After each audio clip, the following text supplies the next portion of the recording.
those attorneys at law and associations who have extended to me their blessings and salutations on my recent appointment. I got some really heartfelt greetings and well wishes that practically brought me to tears, and I really appreciate that persons seem to hold me in such high regard. I have had King's Counsel, Mrs. Kitson before me, with Mr. Alan Wood, King's Counsel, and other counsel in July at the end of the term. And there are others, like in the Sean Campbell case, who extended their congratulations. I sincerely appreciate your good wishes, and I hope I'll do all that I can to make you proud and not embarrassed by your confidence, by the confidence you seem to repose in me. With that said, the Court of Appeal has implemented its strategic plan that is aligned with the broader strategic plan of the Judiciary of Jamaica. The Judiciary had launched its plans earlier in the year, and this has allowed the court to tangibly and measurably work towards the achievement of the overall mission and vision of the judiciary. When we look at the plan, there are different tiers, tier 1, tier 2, tier 3.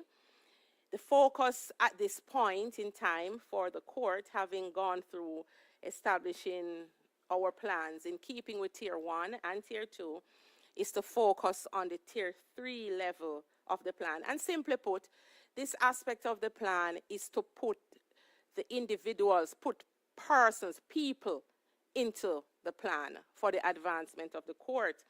And this means that each individual and team in the Court of Appeal should understand their role and be motivated to achieve their objectives as part of the group effort to achieve the overall objectives of the court and, by extension, the judiciary.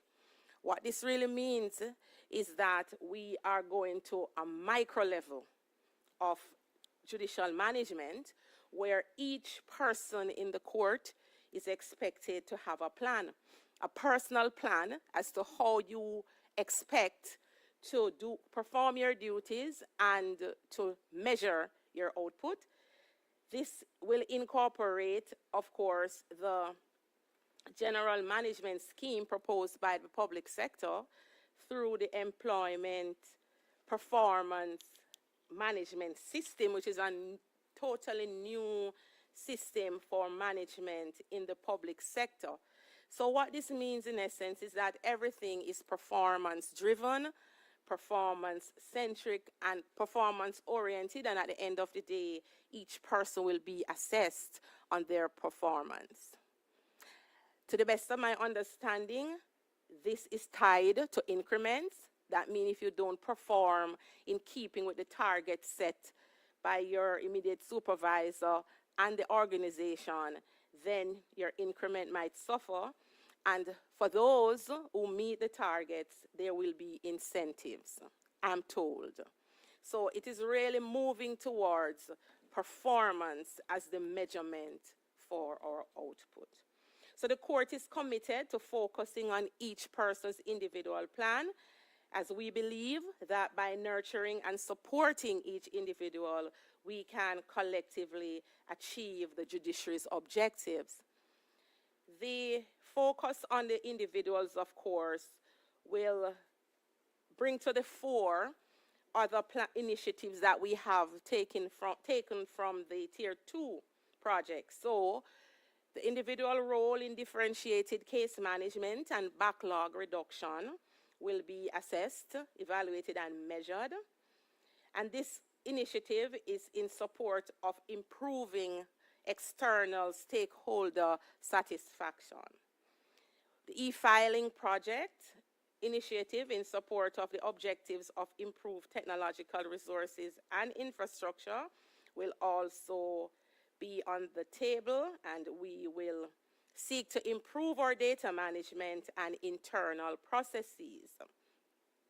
Just to say that a part of this is our thrust or our plans to be certified as a court of excellence through the International Standards Organization, Standards of Organization or Organization of Standards, sorry, program, where our management methods and our processes and procedures will be evaluated to see if they meet international standards.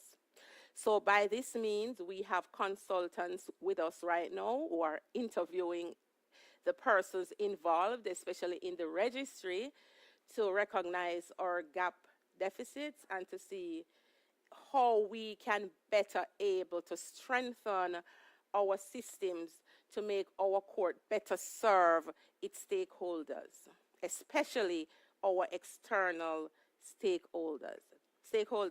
So this should operate more to bring a more efficient court of appeal to the public, and we should be able to achieve our top level objective of improving external stakeholder satisfaction. Now, I won't go into statistics. I really don't like statistics. I am not good at statistics. As I see numbers, I freeze. I prefer the story that it tells, and therefore I prefer to drill behind the statistics, because statistics don't really show the true picture at all times. So if you're interested in the performance of the court as documented, I would recommend that you read the court annual report that was published and I think circulated among key stakeholders. I doubt any of you have read it because we hate to read, but it really documents everything that will show how the court is performing. And we are described as a high-performing court, and that is why we have been chosen by the Chief Justice with other courts, the Gun Court and I think a parish court, Hanover Parish Court, to lead the way in certification for court excellence. So one area that I know you might find a bit controversial is how we are, what the statistics show to be the rate of our judgment delivery. That is a sore point. It's a sore point for us at the court, as I know it is a sore point for our external stakeholders. Somehow, we have not been able to get that magic to have no reserve judgment analyst. Even the best of the best came to the Court of Appeal and retired, and they did not manage to bell that cat. Is that the proper proverb? I'm not sure. But it has run away from us no matter how hard we try. The statistics will show that we are, in terms of our judgment delivery, we are way above the international standards. The international standards is 100%, and we are measured to be over 300 and something percent in 2023 and 449% in 2022. But you're not feeling it because you're awaiting your judgments, and you're awaiting your judgments for a while. So I am not comforted by the statistics, despite the fact that we seem to be doing well in that area. We had our judicial retreat last week, and that is an area that we have highlighted and isolated for focus during this term. When I acted in 2022, what I did was to give each judge a target. And I was of the view that if we each try to reach 5 cases, if there are 13 of us, we should be able to reduce the list by 65 cases, which would mean bringing us way, way down. We managed to do it then, and that is why our figure showed 449%. That is what we're aiming to do this term. But bear in mind, this is a very short term. So I don't know, but we believe if we set it at 5 per judge, if we fall at, say, 3, we'd still be in an area that is acceptable. So this is one of our biggest challenges, I must tell you, and that is the failure to give timely judgment in all cases. We're all guilty of it because it depends on the complexity of the cases, and it also depends on what cases we have to deal with during the term. Last term, despite trying to get rid of older cases, we had to put them aside to address cases where persons' liberty would have been at stake in the criminal realm, and there was a civil case that involves someone whose destiny, I would put it, needs to, or status needs to be resolved in a very short order. So sometimes we have to put aside judgments we are working on to deal with those that we would call, I would say, hijack the system. So please bear with us. While our judgment delivery standard is above international standards, we are still not comfortable, and we will be working assiduously to reduce the backlog of reserved judgments. During the retreat, we have set standards, time standards for ourselves for the delivery of judgments in accordance with international practice. And we acknowledge it will take a lot of work to bring ourselves up to date, but it is a task we are prepared to undertake. And we are committed to this undertaking with zeal and determination. We have also identified some issues that will warrant the sitting of a full court at some point during the term. There are issues pertaining to certain legislation, and I think we can highlight the Firearms Act.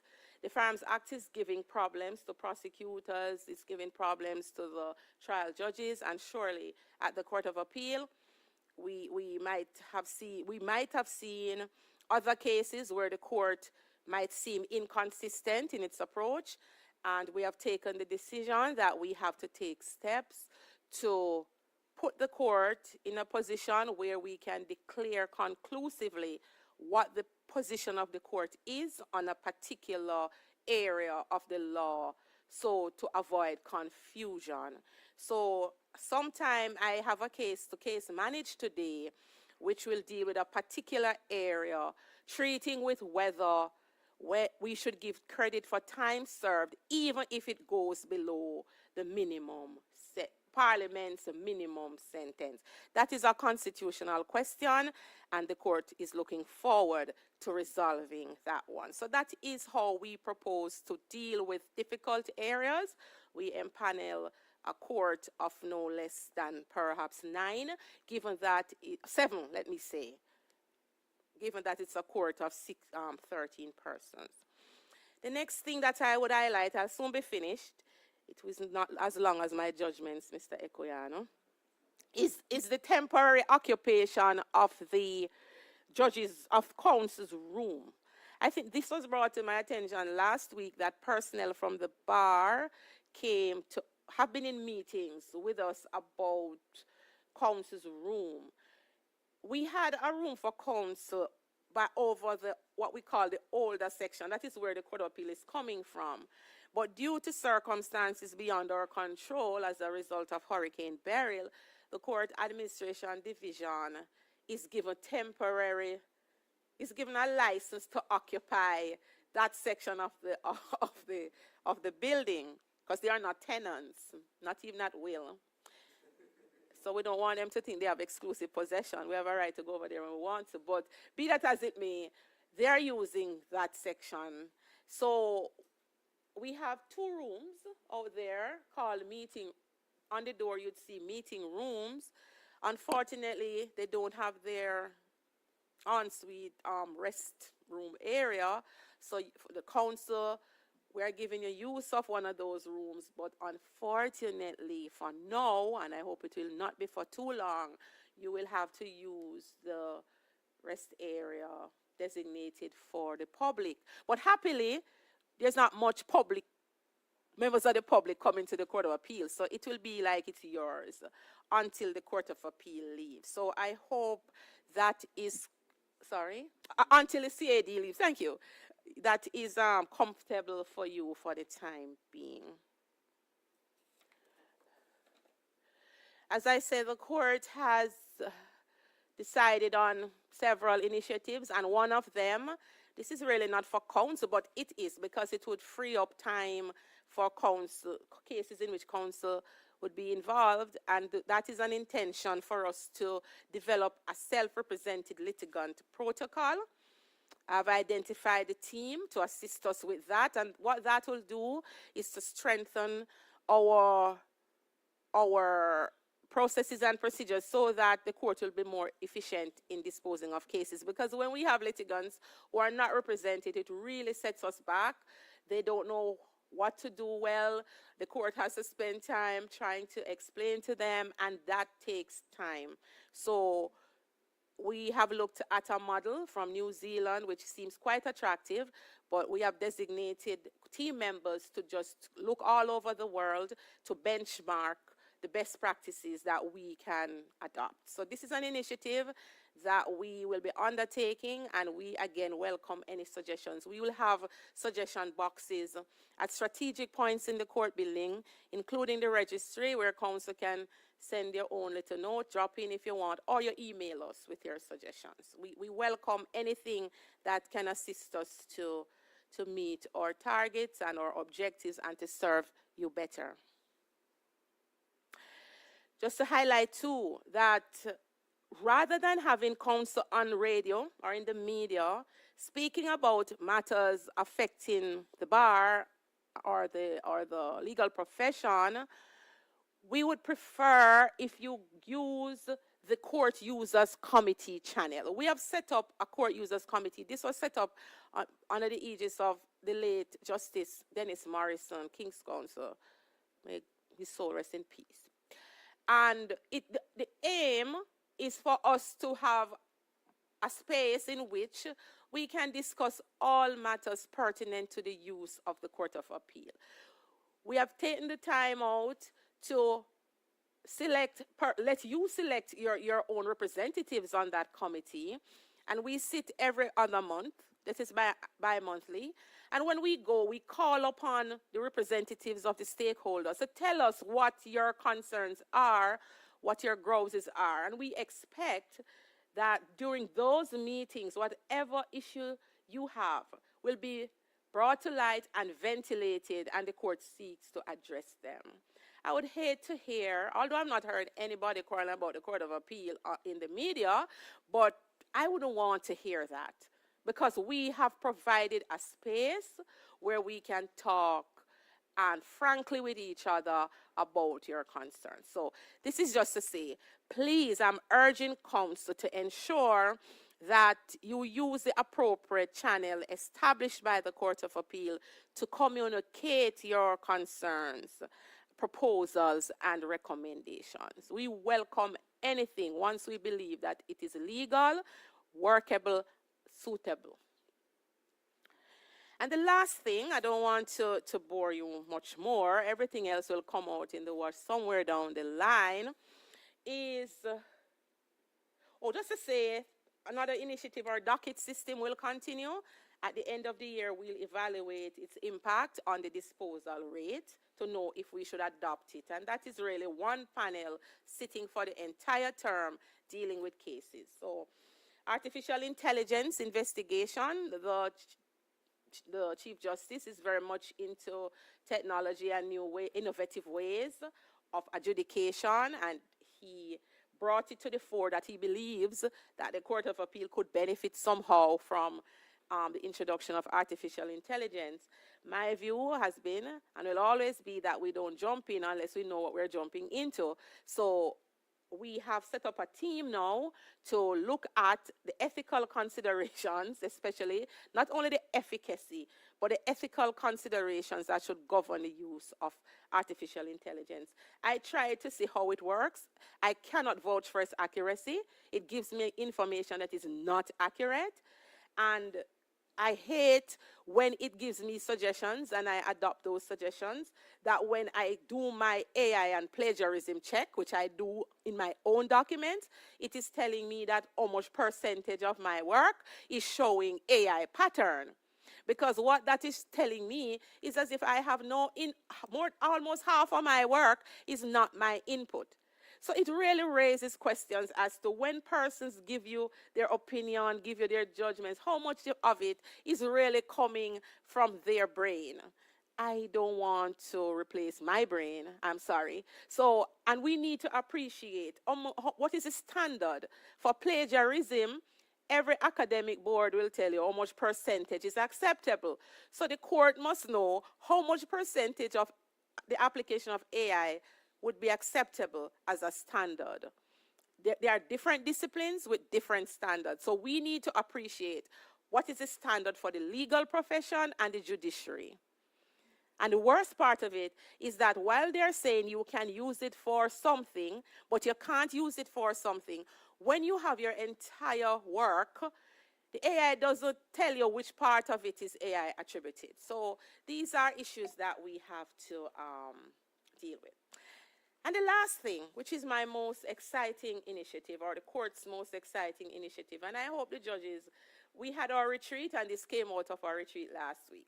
And it has to do with our wellness initiative. That is to incorporate wellness in the court's proceedings, in the sense that we must focus on our health.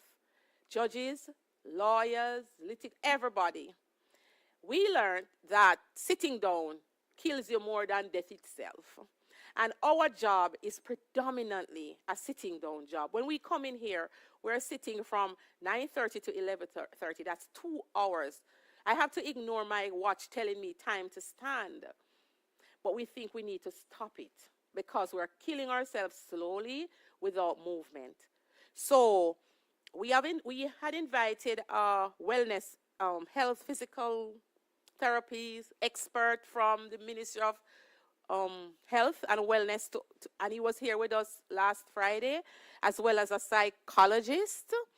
And we went through the whole issue of stress management, mindfulness, and all that, and physical wellness. And when we were finished, we were sold on the idea that we need to move more. And we need to introduce movement within our court. And we thank Mr. Trevon Morrison for that, because he taught us how we can stay right where we are and do exercises to help us.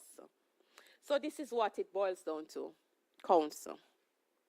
After 1 hour, it is suggested, I can't tell every panel what to do, it's a matter for the leader of the panel, but we would put in as part of our regimen, we break after 1 hour of sitting for between 5 to 10, and I think they say 10 is the minimum just for movement.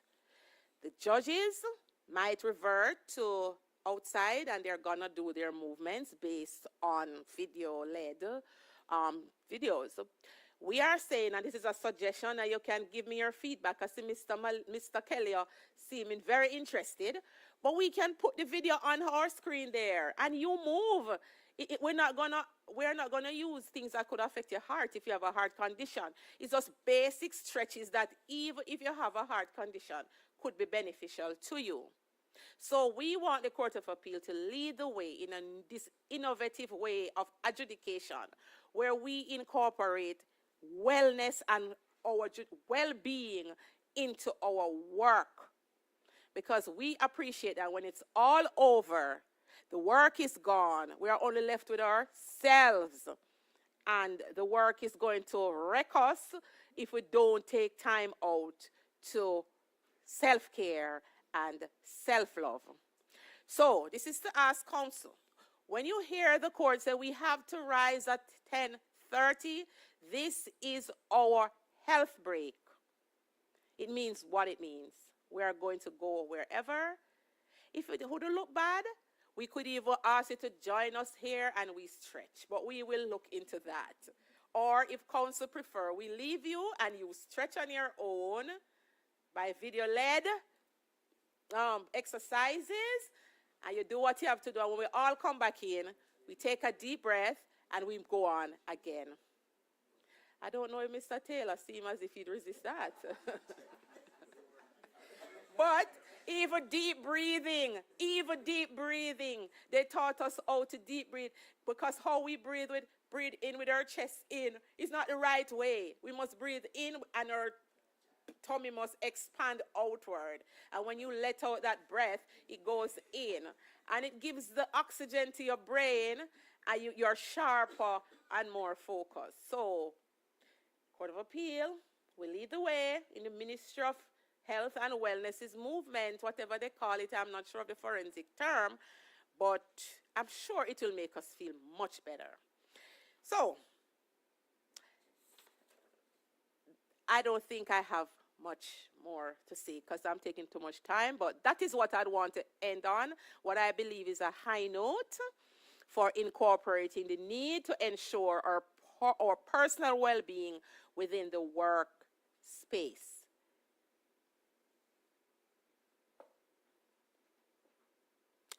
We will take, I'm not sure if we'll take our usual 30 minutes coffee break, what we used to call a coffee break, if we're going to take 10 minutes for health break, but that's a matter we'll determine. But the worst case, the best case for us really is to say 10 minutes health, 20 minutes coffee, and then by 1 o'clock we are finished. So we would have incorporated movement within the time. So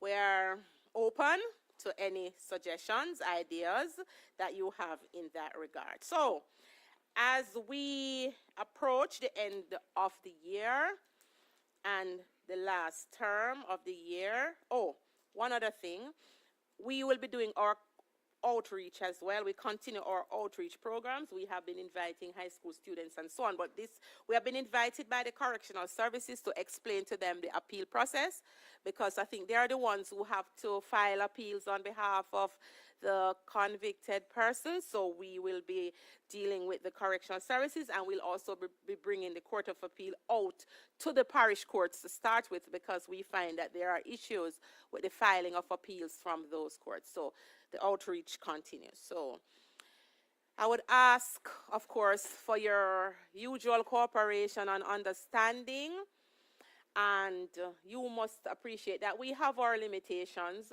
Some are beyond our control. That means we have no control over them, like procurement processes to get an air condition unit for the registry. So we're in the heat, but those are beyond our control. But those that are within our control, we will aim to improve, enhance, and strengthen as time progresses.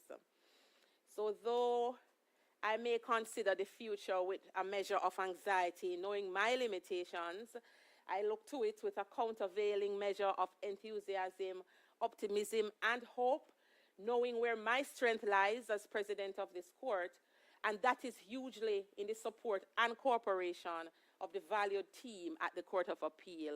Without them, I am nothing. I also entertain a sense of assurance that I'll be greatly assisted in achieving our objectives by the customary cooperation of the private and public bar and counsel from all sides. I can only hope that this belief that I can rely on your cooperation is not misplaced. So it leaves me to wish for everyone a prosperous, first, safe, healthy, and productive and enjoyable Michaelmas term. Thank you very much. We're open to any comments, any talk this time.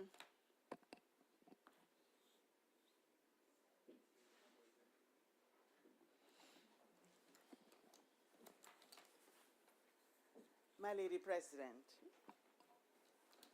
of this court, judges of this court, Supreme Court and parish courts, perhaps virtually, those serving and retired, my learned friends, I am delighted to bring you greetings on behalf of the General Legal Counsel. At the commencement of this Michaelmas term 2024, today, my lady, for the first time in judicial history in Jamaica, a time-honored tradition, though not in this court, commences with a lady. You, my lady, at the helm of this court. I deem it a truly signal moment, and as you follow in the footsteps of our former Chief Justice, not the same, but similar,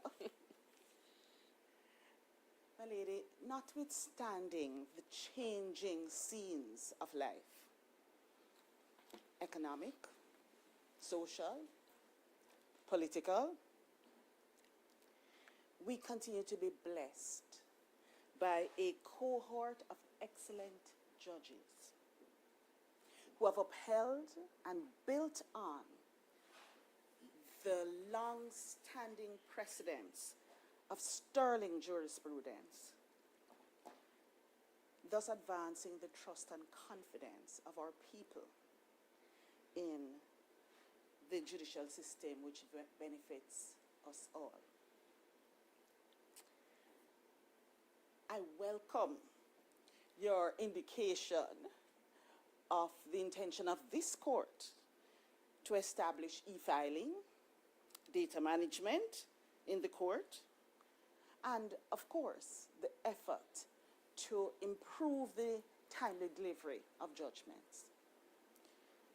I hope that the same can be entrenched soon, my lady.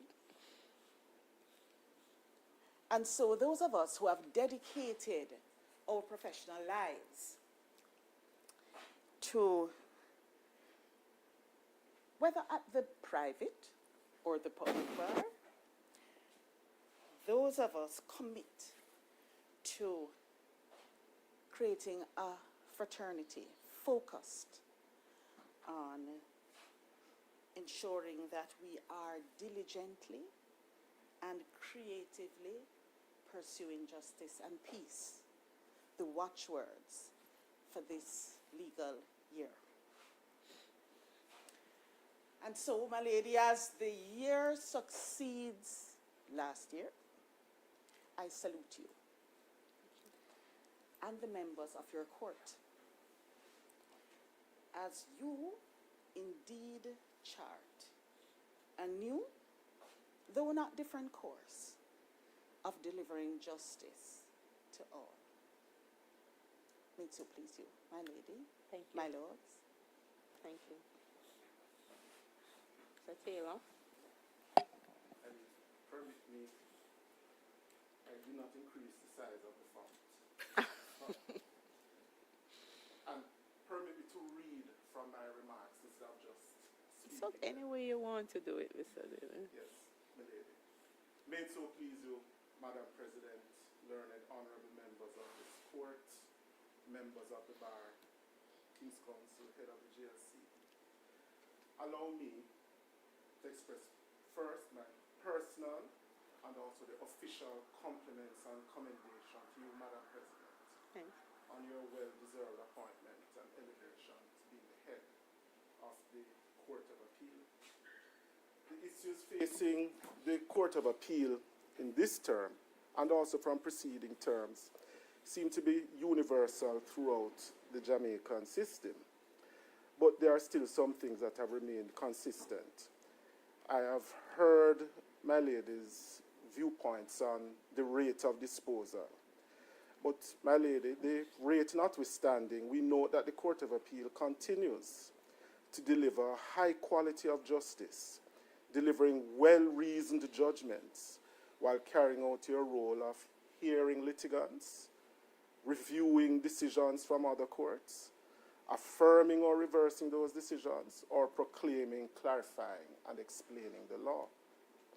We know that there are some issues, and especially from our office we have noted the numerous submissions on post-conviction delays.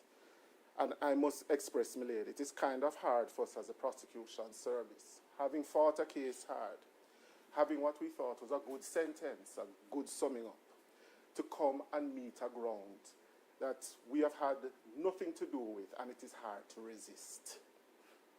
So we hope that will be addressed, especially embracing of technology, and trial transcripts from the circuit courts, and especially notes of evidence from the parish courts will reach here in a timely fashion.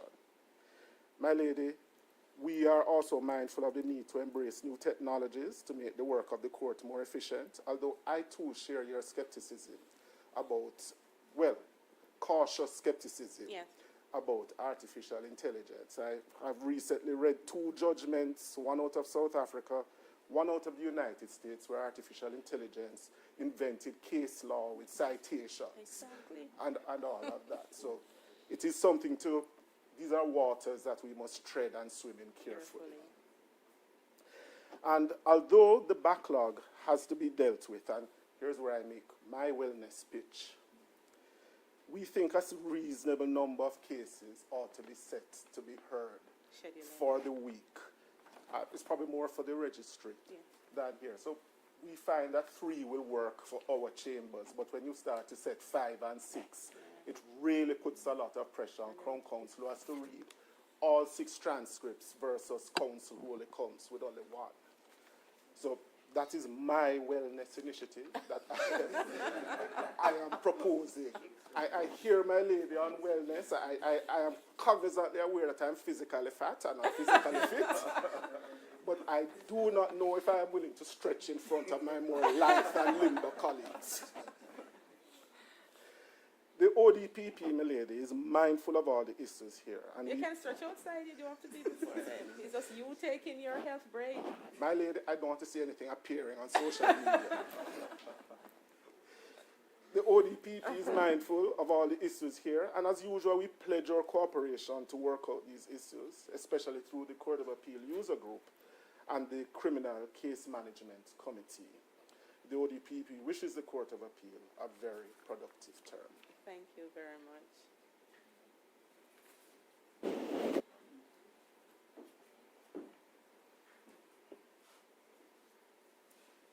May it please you, my lady. You can dress for me a little. Yes. Thank you very much. Seem to have been falling apart. May it please you, my lady. Judges of the court. I wish, on behalf of the Advocates Association of Jamaica, to extend our heartiest congratulations on your appointment as President of the Court. It is a well-deserved one, and I echo the sentiments of the membership that it is very well-deserved. We pledge our support to the initiatives. We know that on the face of it, the numbers are daunting. The cases, it would seem, on the face of it, are in the solution seems far away from us. And we seem merely to be doing as best as we can.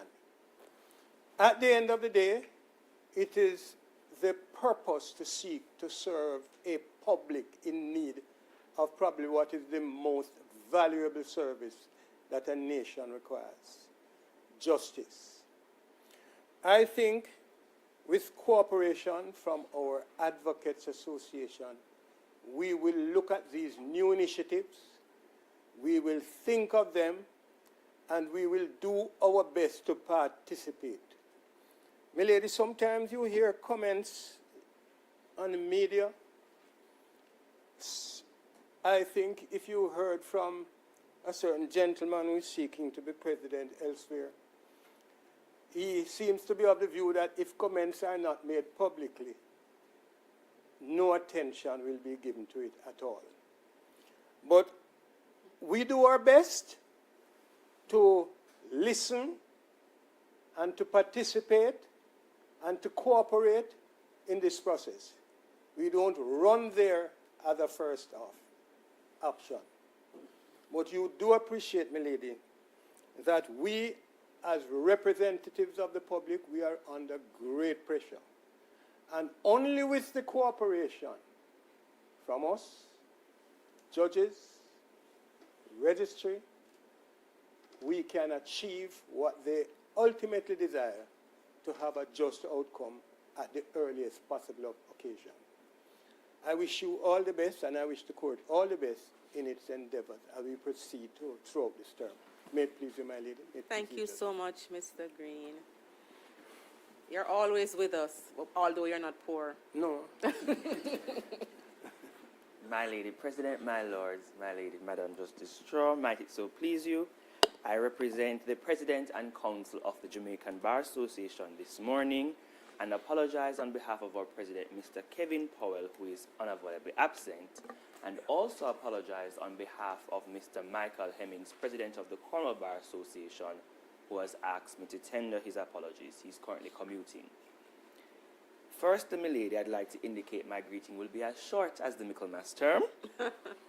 We celebrate with her ladyship on her ascension to being the first female president of the Court of Appeal, and Milady wish her ladyship and the court all the very best for the term. Objective 4 of JAMBAR's, or Jamaican Bar Association's objectives, indicates that we are to offer service to our system of justice and those in need of aid and protection. And so, through the support and collaboration with key stakeholders in the justice system, the Jamaican Bar Association commits the same, and that includes the Court of Appeal. And so we commit to our usual collaboration through our representatives on the Court of Appeal Users Committee to share, as her ladyship has indicated, any views, recommendations, and suggestions for our satisfactory use and service delivery to all. We are also very intrigued and very, open quotes, mindful, close quote, of the plans for the Court of Appeal this term and wish for the Court of Appeal a most productive Michaelmas term. Might it so please you. Thank you so very much, Mr. Keller. I think that brings us to the end of the formal proceedings for this morning. I am here as a trespasser because I'll have to hand over to Justice Williams as the head of the panel with him and Justices Straw and Brown. So again, I cannot thank you enough. When I saw the rain this morning, I figured we would have had empty benches. So for you to be here, we truly and sincerely appreciate it. Those who do not have any business in the court, as I've said before, you could have easily been elsewhere. But we thank you for your cooperation and the respect you show to the Court of Appeal. So have a wonderful day and a more enjoyable and safe and healthy term, and we'll see each other during the Christmas season. So we're going to rise now to allow me to depart and for the court to commence officially. Thank you very much.